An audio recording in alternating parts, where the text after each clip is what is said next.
안녕하세요. 퀼트하는 오영실입니다. 오늘은 아프리케를 알려드릴 건데요.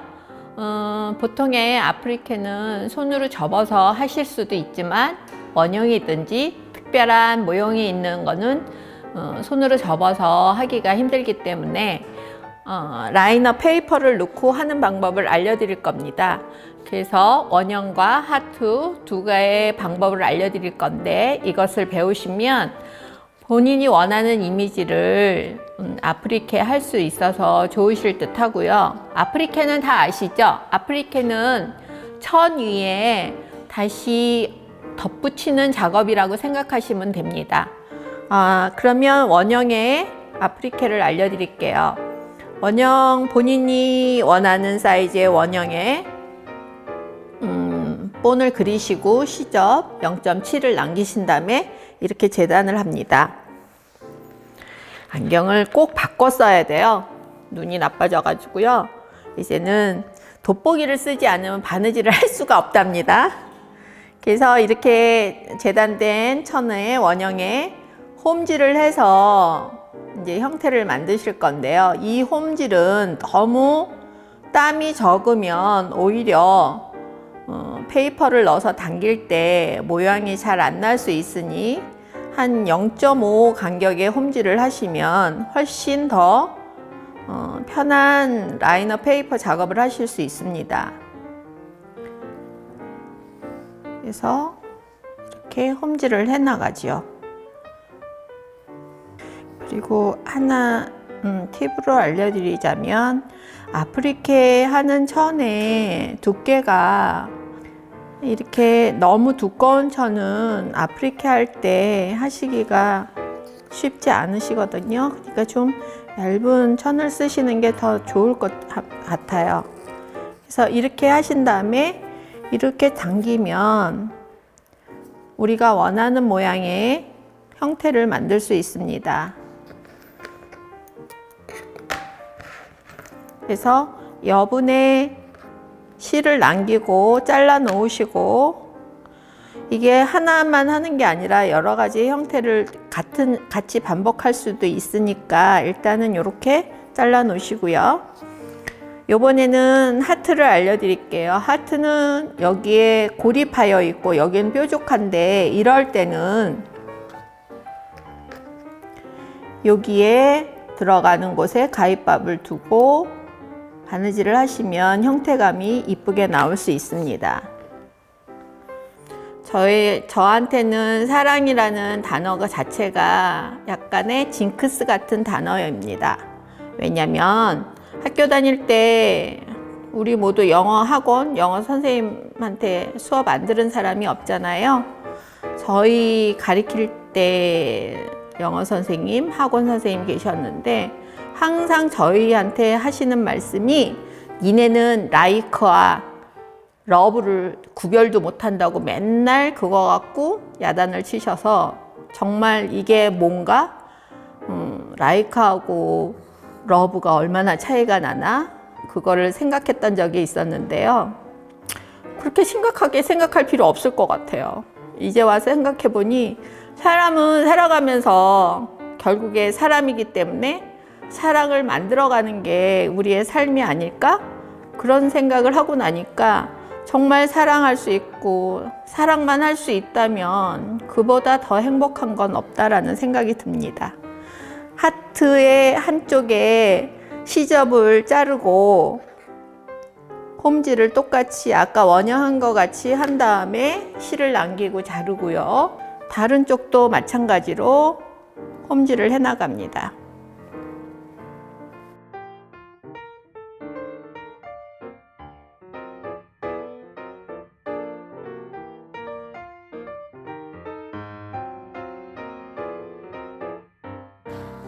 이렇게 다 하시고 똑같이 가위를 잘라내십니다.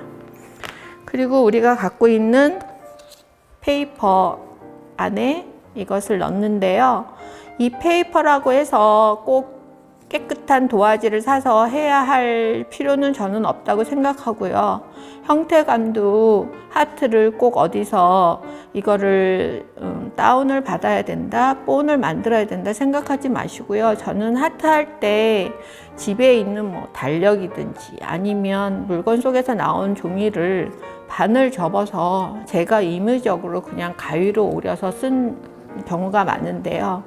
이렇게 하트를 만들고 나서 홈질을 했으면 이 페이퍼를 안에 넣고 같은 방법으로 당기게 됩니다. 그러면 이제 형태가 만들어지는데요. 이것을 다리미로 다릴 겁니다. 이렇게 만들어진 원형과 하트를 다리미로 다려 볼 건데요. 페이퍼를 안에 넣었으니까 실 한쪽을 잡아당기면서 이렇게 다려주세요. 그러면 우리가 원하는 형태의 원형이 다 만들어집니다. 아직은 여기에 매듭을 두지 않은 거라서 이렇게 페이퍼를 빼놓고 다시 한번 다려줄 겁니다.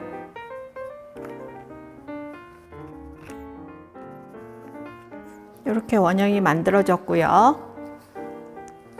하트는 양쪽에 지금 실이 두 선이 있는데요.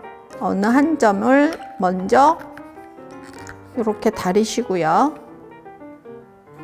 또 다시 다른 지점을 잡아당겨서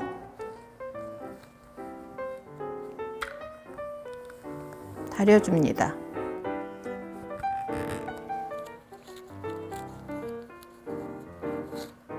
그리고 라이너를 빼고요. 아까 원형 한 것과 같이 형태감을 다시 잡아줍니다. 이때 요 뾰족한 부분, 하트의 뾰족한 부분은 한 면을 먼저 접고 다시 접어주면 그 형태감을 완벽하게 만들어낼 수 있습니다. 이렇게 다려진 원하는 모형을 만들고서는 이 원형일 때는 가운데에 시침핀으로 꽂으셔서 움직이지 않게 놓으시고요. 실에 매듭을 둔 다음에 감침질을 합니다. 보통에 예전에는 공구르기를 많이 했지만 공구르기보다는 감침질이 더 단단하기 때문에 저는 감침질을 권하고 싶습니다.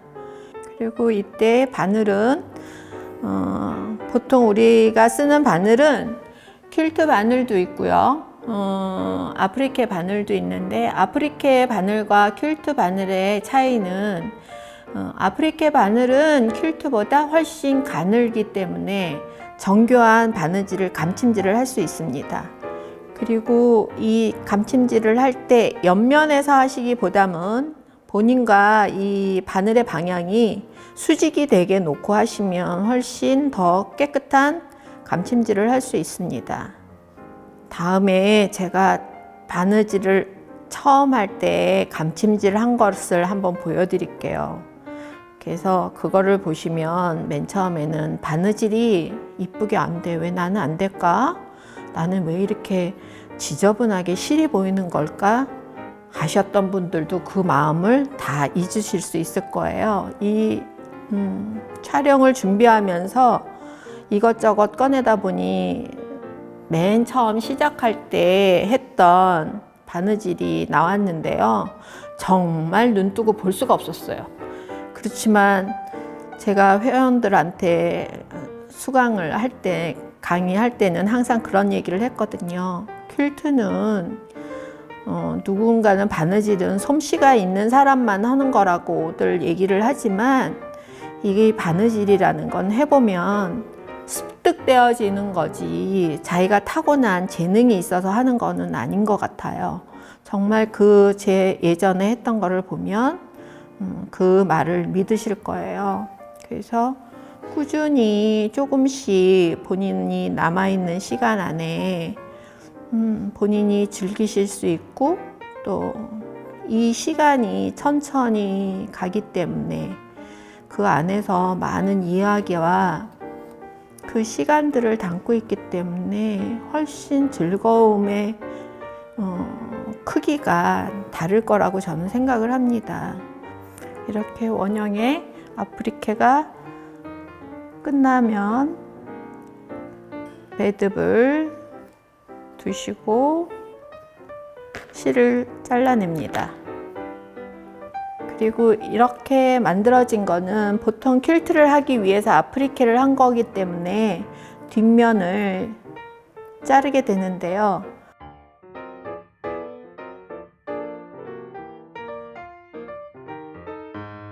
이렇게 아프리케 한 거는 이렇게 잘라냅니다. 그래서 이렇게 원형이 완성되어졌고요. 그래서 저는 작은 제 파우치를 만들려고 하는데 여기에서 다시 더 큰 원형을 만들어서 이 위에 얹으려고 합니다.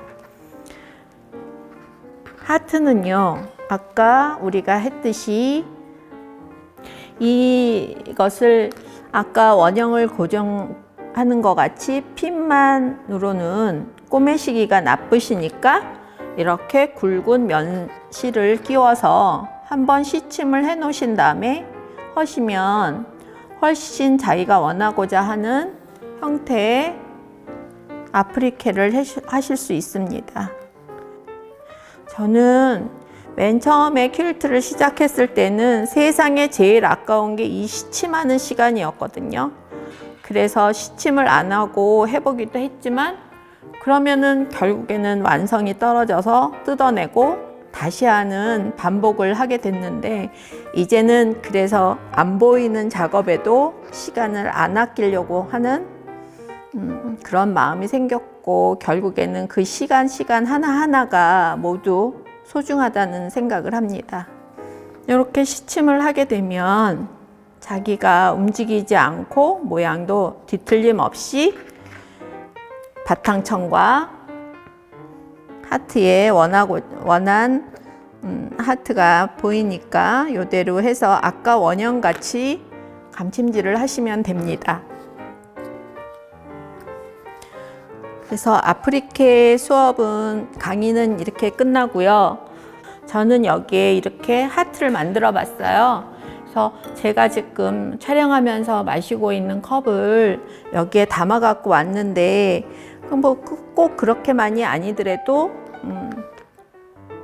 그 선물 포장 같은데 아니면 물건 포장에 이렇게 나오는 주머니에 작은 하트를 아프리케해서 리본을 해서 누구한테 선물을 해도 저는 참 좋을 것 같다고 생각합니다. 뒤에 이 아프리케는 미국의 그 컨트리 스타일 아프리케인데요. 제가 20 몇 년 전에 미국에 갔을 때 미국 퀼트 디자이너가 패키지를 만든 거를 이렇게 만들어서 해봤는데요. 여러분들도 충분히 갖고 있는 그 그림이라든지 아니면 아이들의 동화책을 이렇게 이미지화해서 아프리케를 해보시는 것도 좋을 것 같습니다. 오늘 아프리케 수업은 여기까지 마치겠습니다.